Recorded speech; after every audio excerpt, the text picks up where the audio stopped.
മനസ്സിനും പലപല വിഷയങ്ങൾ കാരണം മനസ്സിനെ കുറിച്ച് വേദനിക്കേണ്ട അവസ്ഥകൾ ഉണ്ടാവാറുണ്ട്.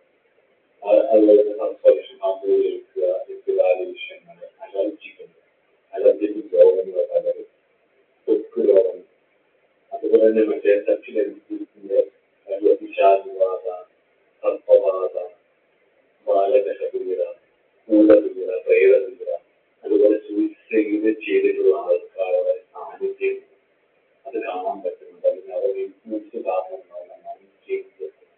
രാഹുവിന്റെ ദശ അവഹാര കാലഘട്ടങ്ങളിൽ മൈൻഡ്, അതായത് മാനസിക വിക്ഷോഭം മനസ്സിനെ പതിൽക്കുന്നേ ഒരു കാരണവശാലും ഈ കാലഘട്ടങ്ങളിൽ നിന്ന് ഈശ്വരനെ ഡിപ്പെൻഡ് ചെയ്യുകയല്ലാതെ ഒരാളിന് അല്ലെങ്കിൽ മദ്യം, മയക്കുമരുന്ന്, സ്ത്രീ അല്ല പുരുഷൻ ഇങ്ങനെയുള്ള കാര്യങ്ങളിൽ റിലയം ചെയ്യരുത്. ചെയ്താൽ ഇതിനെ കയറി വരാൻ പറ്റില്ല. പിന്നീട് കുറ്റബോധമാവും. അതിൽ നിന്ന് കരകയറാൻ പറ്റാതെ വീണ്ടും നിങ്ങൾ അതിലേക്ക് പോകുന്ന ഒരു മടുപ്പ് ജീവിതത്തിൽ ഉണ്ടാവും. അങ്ങനെ സൂയിസൈഡ് ടെൻഡൻസി, ഡിപ്രഷന്റെ ഒരു സ്റ്റേജിലെത്തി സൂയിസൈഡ് പോലുള്ള കാര്യങ്ങളിലേക്കൊക്കെ എത്താനുള്ള സാധ്യത. അപ്പോൾ വളരെ തുണി കഴിക്കുന്നതിന്റെയും വിഷം കഴിക്കുന്നതിന്റെയും ഒക്കെ സൂചന തരുന്ന കാലത്താണ് ഈ പരിഹാരം ചെയ്താൽ ഇതുപോലെ അനുഗ്രഹിക്കുന്ന ഒരു ഗ്രഹം തന്നെ. അതുകൊണ്ട് തന്നെ ആഗ്രഹിക്കാൻ രാഹുവിന്റെ പരിഹാരം രാഹുവിന്റെ പരിഹാരത്തിൽ കിടക്കുന്നത് എന്റെ പേഴ്സണൽ രാഹു എന്റെ ജാതകത്തിൽ സ്വാധീനിച്ചതും പരിഹാരം ചെയ്തിട്ടുണ്ടായ മാറ്റവും എത്രയാണെന്ന് എനിക്ക് നന്നായിട്ട് അറിയാം. ഇതെന്റെ പേഴ്സണൽ എക്സ്പീരിയൻസ് ആണ്. അതുകൊണ്ട് തന്നെ കൃത്യമായിട്ട് ഇത് അറിഞ്ഞുകൊണ്ട് ഞാൻ സമയം മുതൽ അത് കൃത്യമായി ചെയ്യുകയും വളരെ ശ്രദ്ധപ്പെടുന്നതായിട്ട് പുള്ളിയെ ആ ഒരു ബോധം, ആ ഒരു കോൺഷ്യസ് രാഹുവിന്റെ ഒരു പ്ലെയിൻ ഞാൻ അനുഗ്രഹിക്കുകയും ചെയ്യും. അതിന് വളരെ എഫക്റ്റീവായിട്ടുള്ള ഒരു ക്ഷേത്രമാണ് ശ്രീകാളഹസ്തി ക്ഷേത്രം. ഈ രാഹുക്ക് ഏത് ദോഷമുള്ളത്, അതായത് കാലസർപ്പദോഷമുള്ളവർ, കാലസർപ്പദോഷമുള്ളവർ മാത്രമല്ല, നിങ്ങൾ ശരിക്കും അവിടെ അതായത് കാലസർപ്പ് പൂജിക്കുന്ന പ്രാണസ്വരൂപനായ വായുസ്വരൂപനായിട്ടുള്ള സർപ്പങ്ങളും ആരാധിക്കുന്ന വായുലിംഗമാണ് ശരിക്കും ശ്രീകാളഹസ്തി. പഞ്ചഭൂതം നിങ്ങളുടെ വായുസ്ഥാനമുള്ള സ്ഥലമാണ്. അവിടെ പോയി നിങ്ങൾ രാഹുപൂജ കഴിക്കുന്നത്, ഭഗവാനെ പ്രാർത്ഥിക്കുന്നത്, വർഷത്തിലൊരിക്കലും നിങ്ങൾ ചെയ്താൽ രാഹു സംബന്ധമായിട്ടുള്ള ദോഷത്തിൽ വലിയ പരിഹാരം ആണ്. അത്രയും ചൈതന്യം, സൂക്ഷ്മശക്തി നിറഞ്ഞു നിൽക്കുന്ന ഒരു സ്ഥലമാണ് കാളഹസ്തി. ഇതൊന്നും അതല്ലാതെ സർപ്പക്കാവ് ആരാധന നടത്താം. അതേപോലെ മണ്ണാർക്കര വെട്ടിക്കൂട്ട് പൗർണ്ണക്കാവ്, അല്ലെങ്കിൽ അനന്തൻകാവ്, അല്ലെങ്കിൽ നിങ്ങളുടെ നാട്ടിൽ സപ്പാരാധന സ്ഥലമുണ്ടെങ്കിൽ അവിടെ ഇതൊക്കെ ചെയ്യുന്നത് വളരെ വിശേഷമായിരിക്കും. മാറ്റരുത്, ചെയ്യണം. തത്വങ്ങളുടെ വിഷയത്തിൽ പ്രതീക്ഷാണെങ്കിൽ പോലും തത്വത്തിൽ കൂടുതലായും കഴിക്കുന്നത് വളരെ വിശേഷമാണ്. സർപ്പക്കാവുകളിലൊക്കെ അത് ചെയ്യാം, ചെയ്യുന്നത് കുഴപ്പമൊന്നുമില്ല. അതുകൊണ്ടത് ചെയ്യണം, ചെയ്യുന്നത് ഒരു സ്ഥലങ്ങളിൽ തമിഴ്നാട്ടിൽ നവഗ്രഹ ക്ഷേത്രത്തിലെ രാഹുവിന്റെ ക്ഷേത്രത്തിൽ പോകുന്നത് വിശേഷമാണ്. അതെല്ലാ സ്നാനം ചെയ്യുന്നത് നമ്മൾ മറ്റു ഗ്രഹങ്ങളുടെ പറഞ്ഞതുപോലെ ഉള്ള കാര്യങ്ങൾ ചെയ്യുന്നത് നല്ലതാണ്. അതുപോലെ തന്നെ രാഹുവിന്റെ ഔഷധം ഇതൊക്കെയാണ് ഔഷധ സ്നാനത്തിലുള്ള കാര്യങ്ങൾ ഞാൻ പറഞ്ഞുതരാം. ഗജപദം, പാൽച്ചോരി, എഴുചെടിയുടെ ഇല്ല, മുത്തങ്ങ, കസ്തൂരി, കുരുവക്കായ, ഹരിതാരം, മലയോല, ഇരുവേരി തുടങ്ങിയവ ഇട്ട് തിളപ്പിച്ച വെള്ളം നാലിലൊന്നാക്കി മാറ്റി അത് കലശം കുടിച്ച് അഭിഷേകിക്കുന്നത് വിശേഷമാണ്. അതുപോലെ തന്നെ ചെമ്പകം ഇട്ട് കലശത്തിലിട്ട് തിളപ്പിച്ച വെള്ളം അത് രാഹുവിന്റെ കഴിച്ചിട്ട് അഭിഷേകം കഴിക്കുന്നത് വിശേഷമാണ്. രാഹുവിന്റെ വസ്ത്രം എന്ന് പറയുന്നത് ഗ്രേ അല്ലെങ്കിൽ ബ്ലാക്കാണ്. ഗ്രേ നിറമാണ് രാഹുവിൻ്റെ. രാഹുവിന്റെ നമ്പർ 4 വരുന്നത് രാഹുവിന്റെ നമ്പറാണ്. അതേപോലെ ഗ്രേ വസ്ത്രങ്ങൾ, ഗ്രേ കളർ, പുകയുടെ കറുപ്പുമല്ലാത്ത വരുന്നത്. അതുപോലെ ശരിക്കും പറഞ്ഞിട്ടുള്ള കാര്യങ്ങൾ, നീല പുഷ്പങ്ങൾ, അതുപോലെ തന്നെ അധികം അതിദേവതയായിട്ടുള്ള നാഗരാജാവ് നാഗേശ്വരന്റെ ഇഷ്ടപുഷ്പമായിട്ടുള്ള പൂക്കുല അടയ്ക്കാമരത്തിന്റെ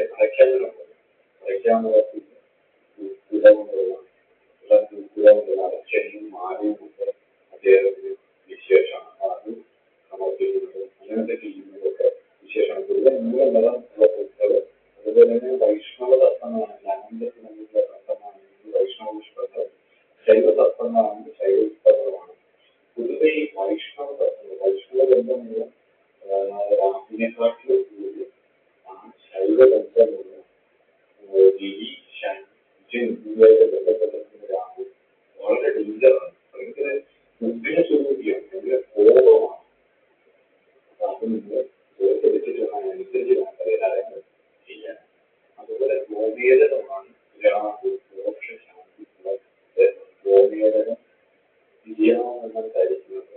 ഗോമേതകം മേടിച്ച് ശുദ്ധി വരുത്തി അത് കൃത്യമായ കാലത്തിൽ വാങ്ങി ശുദ്ധി വരുത്തി അതിൽ രാഹുപൂജയൊക്കെ നടത്തി അത് തത്വങ്ങളിൽ നടക്കുന്നത് വെച്ച് പ്രാർത്ഥിച്ച് വേണ്ടത് ചെയ്ത് ധരിച്ചത് വിശേഷമാണ്. വളരെ ശുദ്ധി വേണ്ട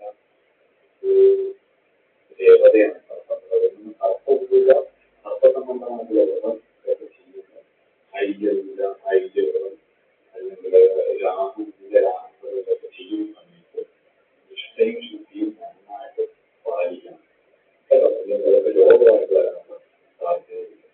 പിന്നെ രാഹു ദോഷ ശാന്തിക്കായിട്ട് ഏത് ദിവസവും വ്രതം അനുഷ്ഠിക്കണം എന്ന് ചോദിച്ചാൽ രാഹു ഏത് ഗ്രഹത്തിന്റെ കൂടാണ് യോഗം ചെയ്തിരിക്കുന്നത്, ഏത് നക്ഷത്രത്തിലാണ് ആ നക്ഷത്രാധിപന്റെ ദിവസം നിങ്ങൾ ശുഭകര യോഗത്തിൽ ശുഭകര രാശി ശുഭ നക്ഷത്രത്തിലൊക്കെയാണ് ചൊവ്വാഴ്ച ദിവസം രാഹുദോഷ ശാന്തിക്കാരെ പരിഹാരം ചെയ്യാം.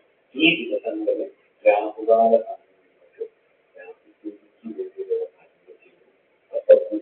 സപ്തക്ഷേത്രങ്ങളിൽ ധ്യാനിക്കുകയും പ്രാർത്ഥിക്കുകയും അഷ്ടമാംഗങ്ങളോട് സപ്തസൂത്രവും ഒക്കെ ധാരാളം ചെയ്യുകയും ഒക്കെ ചെയ്യാം. രാഹുവിന്റെ പൂജയ്ക്കും ഇതിലെ മാംസമാണ് അതിന്റെ ഉപയോഗിക്കുന്നത്. വീരാരാധകരായിട്ടുള്ള ആൾക്കാർക്ക് രാഹുവിന്റെ കഴിയും മാംസം തന്നെയാണ് ഉപയോഗിക്കുന്നത്. പക്ഷെ സൗകര്യമായിട്ട് അപ്ലൈ ചെയ്യുന്ന സമയത്ത് ഉപ്പ് ചേർക്കാത്ത ആളാൽ മാംസസജീവമായിട്ട് രാഹു ഉപയോഗിക്കും. രാഹു പ്രീതിക്ക് 300 കുത്തി കെട്ടിയ കാവുകയാണ് കൊടുക്കുന്നത്. കൂടുതലാണ് രാഹുവിന്റെ ദാനം. ഗോമേതം, അശ്വം, അതുപോലെ വിവാഹ വിഷയത്തിൽ പ്രണയ വിവാഹങ്ങളിലൊക്കെ സപ്പോർട്ട് ചെയ്തു വരുന്നത് അതിനൊക്കെയുള്ള രാഹു വളരെ ഇഷ്ടമാണ്. ഇത് പ്രണയ വിവാഹമൊക്കെ ആണെങ്കിൽ രാഹുകാലത്തിൽ നടക്കുന്നത് ഒക്കെ വളരെ നല്ലതാണ്. പിന്നെ രാഹുവിന്റെ ഒരുപാട് മന്ത്രങ്ങൾ സ്തോത്രങ്ങൾ ഒക്കെ വ്യാഴബന്ധമുള്ള രാഹു ഗ്രന്ഥം അല്ലെങ്കിൽ പത്മനാഭ അനന്തസേനായ വിഷ്ണു അതൊക്കെ രാഹു പൂജിക്കുന്നില്ല. വൈഷ്ണവ ബന്ധമുള്ള രാഹു വിഷ്ണുവുമായിട്ട് അതായത് വ്യാഴവുമായിട്ട് യോഗം ചെയ്യാനുള്ള അതൊക്കെ ചെയ്യാം. ഇല്ലെങ്കിൽ തെറ്റിക്കോട് നാഗശാല തുടങ്ങിയിട്ടുള്ള ക്ഷേത്രങ്ങൾ രാഹു ബന്ധമുള്ള ശിവക്ഷേത്രങ്ങൾ ഇതൊക്കെ ഇതിന് ആരാധിക്കാവുന്നത് നന്നായിരിക്കും. ദശമഹാവിദ്യകളിൽ ചിന്നമസ്ത എന്ന ദേവതയാണ് രാഹുവിന്റെ ദേവത. അതേപോലെ അഷ്ടോത്തര ശതമുണ്ട്, അതേപോലെ നാഗരാജാവിന്റെ അഷ്ടോത്തര ശതമുണ്ട്, അഷ്ടനാമ മന്ത്രങ്ങളുണ്ട്. ഒരുപാട് മന്ത്രങ്ങൾ ആചാര്യരുടെ അല്ലെങ്കിൽ നാമങ്ങൾ തിരിച്ചാൽ അഷ്ടോത്തര നാമങ്ങൾ രാഹുവിന്റെ തിരിച്ചാൽ അതൊക്കെ തിരിച്ച് സപ്തക്ഷേത്രങ്ങളിൽ പോയിട്ട് വേണ്ട പരിഹാരങ്ങളൊക്കെ ചെയ്തിട്ട് നിങ്ങൾക്ക് പോവുക. സപ്തക്ഷേത്രത്തിൽ അതുപോലെ തന്നെ ആവാമ ക്ഷേത്രങ്ങളിലെ കാവുകളും ഇതൊക്കെ നടക്കുന്ന കാര്യങ്ങൾ നമ്മൾ അതിൽ പങ്കുവയ്ക്കുകയും വേണ്ട പരിഹാരങ്ങൾ ചെയ്യുകയും നിങ്ങൾക്ക് പ്രാർത്ഥിക്കുകയും ഈ കാവുകളും കഴിയുമെങ്കിൽ എല്ലാ മാസവും പോയി പോവുകയും ചെയ്താലും അതൊരു നല്ല കാര്യം തന്നെയാണ്. ഈ ജീവിത രീതിയിൽ പ്രധാനമായിട്ടും രാഹു ദശ അപഹാര കാലങ്ങൾ പ്രധാനമായിട്ടും ഫാൻറ്റസികളിൽ തല ചോദിക്കരുത് പാടായിരിക്കും. അതുപോലെ സെൻസേഷണലായിട്ടുള്ള സബ്ജക്റ്റുകൾ അഭിപ്രായം പറയുക